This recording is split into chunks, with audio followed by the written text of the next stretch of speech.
Alright, my name is Derron Sandy, and the two poems I'm gonna read today are reading from the screen actually. The two poems that I'm gonna be reading today are indirectly about my daughter and just things that have happened around this particular moment that made me think a bit deeper about her existence that she's not able to properly express yet at 2 years old.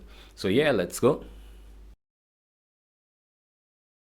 The revelation of Jesus Christ which God gave unto him, to shew unto his servants things which must shortly come to pass, who bear record of the word of God and of the testimony of Jesus Christ, and of all things that he saw.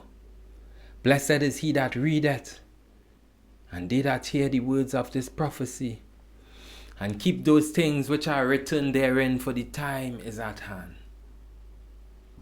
As a result of revelation, prepare for war. Arm yourselves with bottle and shards and sharps like nail file and ice pick, and practice quick jabs in soft tissue areas like neck and eye, and learn a warrior cry, the one that stretches from a page card to your only lifeline. Calculate the amount of time it takes to be drugged. Stay alert, aware, in love with life, with the light of the world, who tell you that the desperate ways of men cannot be killed without the revealing of his spirit and truth. And if the best believer sees the root of evil, then tell the next feeble forum to fix an unfixable system, to kiss yon broken hymen and find men who pose threat and dispose them, because I bet no number of protests could baptize a man. No number of protests could baptize a man born in sin and shapen in Andrea and Ashanti, who become verbs for battlefields where banned fields don't stand a chance, don't even stand.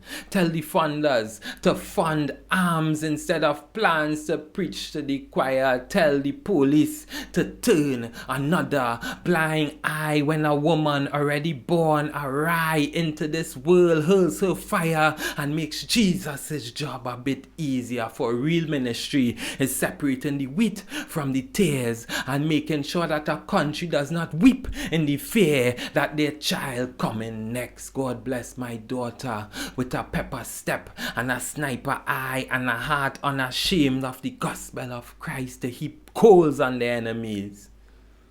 To keep your heart cold if it means that they are the killer man. Dead.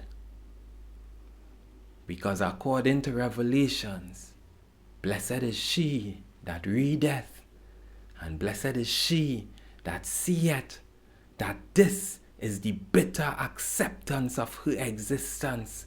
Some men offer the devil no resistance. Seal not the sayings of the prophecy of this book, for the time is at hand.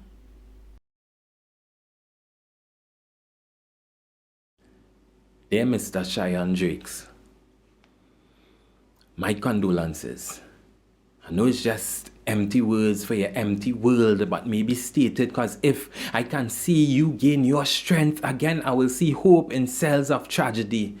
You see, like you, sir, my only daughter was born April 2018, not the 23rd, but the 22nd. And before your greatest loss, I reckon that God placed special blessing on April 2018 children. For if your son smiled like my child, which I'm sure he did, and lived like my child, like how these terrific twos exist, then I know your world is now void of color, energy, and bliss.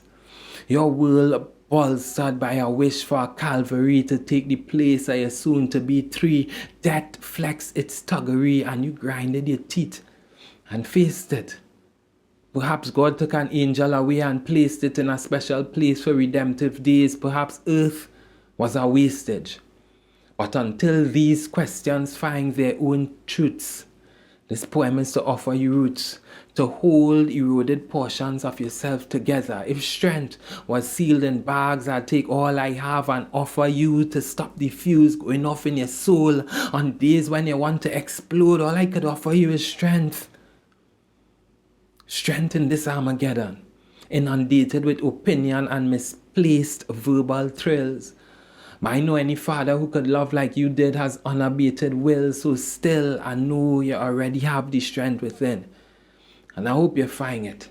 For I need to see that in spite of tragedy, a man could restore himself even if sanity seems bound and blinded. Mr. Drake, you have to find it. You have to find your way, then document it as blueprint and sign it. Maybe this poem is less for you and more for me, who can't even find it in me. The empathy, for I fear that all my weak will consume my best strengths if I can't even lift my tongue to mention. And the fact that you dare now tells me how strong you must already be. And that is plenty of what fatherhood is to me.